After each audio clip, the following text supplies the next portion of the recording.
Let's walk through the creation of the CoderDojo Holiday card. I'm using codepin.io and I'm already signed in. First thing I'm going to do is click the New Pin button. I made a shortcut here to a window that looks like what will happen. I'm showing that there's a JavaScript window that is unnecessary for tonight because we're not going to be doing any JavaScript code.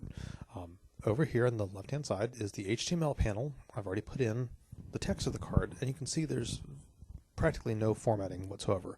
There's even negative formatting because you've got the formatting of the greeting, "We wish you a Merry Christmas," or the song, but you can see down on the web page that there is no actual formatting there.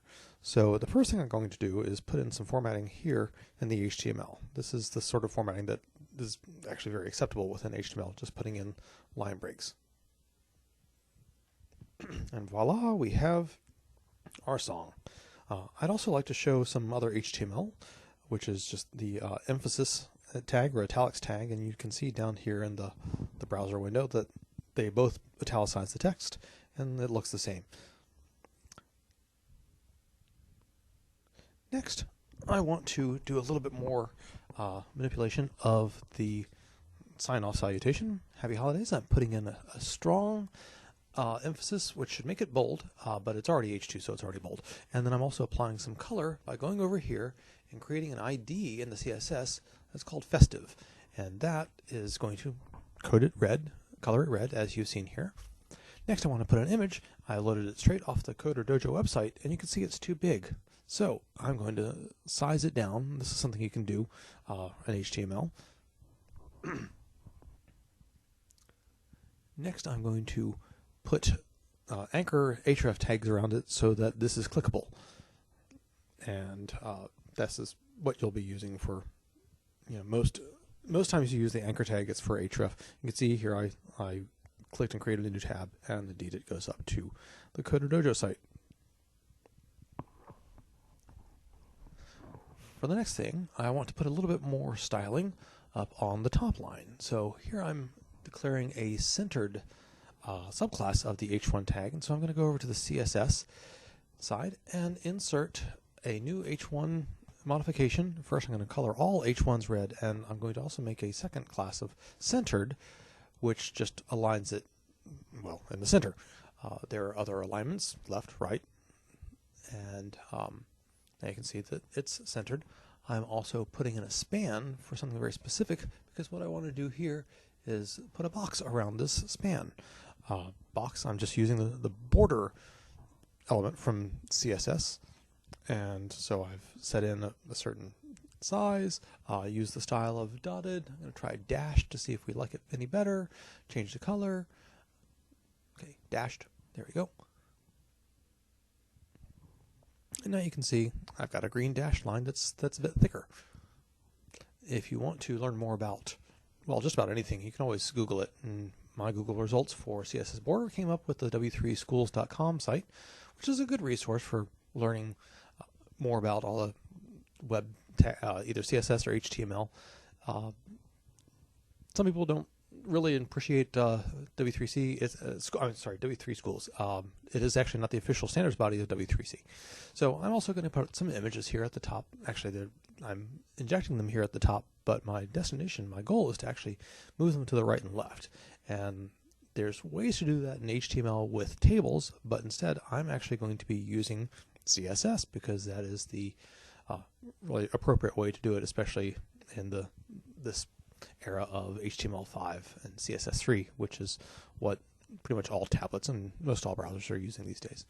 So here I'm applying the class of force right and force left. I just came up with those names myself. They seem to make sense.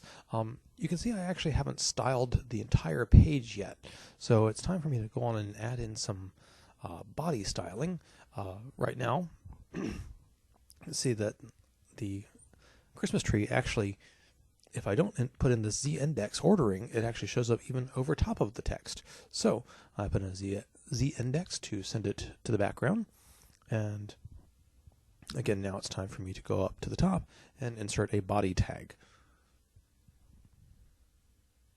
or the body style. First thing I want to do is kind of correct that error of the trees colliding with the text. So I'm saying the text should take up the middle 60%. The left and right margins should adjust automatically. I want some additional padding, and that puts everything in the center, so there's a nice balanced layout. Next thing I want to do is to inject some color and style and fonts. So I'm going to change the font to be the Arial font, specifically the bold version or the black version, so it thickens it up and gives more rounded edges. It's a sans serif font, and all these things mean if you don't have Arial Black, try Gadget, and if you don't have that, just use a sans serif font. That's information to the browser. I'm also changing the font color to be blue, and you'll note that some things stayed red. Those are the things that are specifically styled to stay red, and this is kind of a show of the cascading effect, because the closer rules, the more important rules, are the ones that hold, and because there's close rules to the Happy Holidays, they stayed red. Next, I'm going to add a background image at the top. This is an animated GIF I made.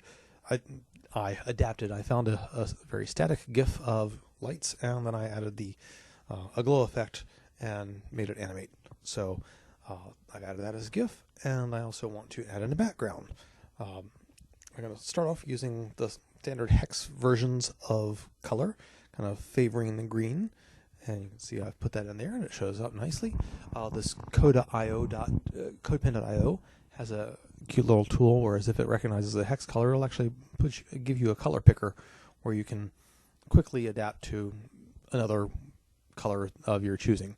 So you can see I'm making it a little bit lighter here. I'm going to go over to the right-hand side and change the entire shade to red just to show how easy that is, and leave it at this color pink.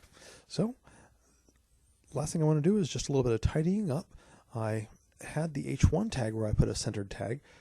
For symmetry, I'm going to do an H2 color assignment and centered tag, and I'm showing that the centered doesn't automatically apply because here in this H2 tag over in the HTML, I did not actually specify the centered class. Since I'm repeating that centered class, I probably want to move that up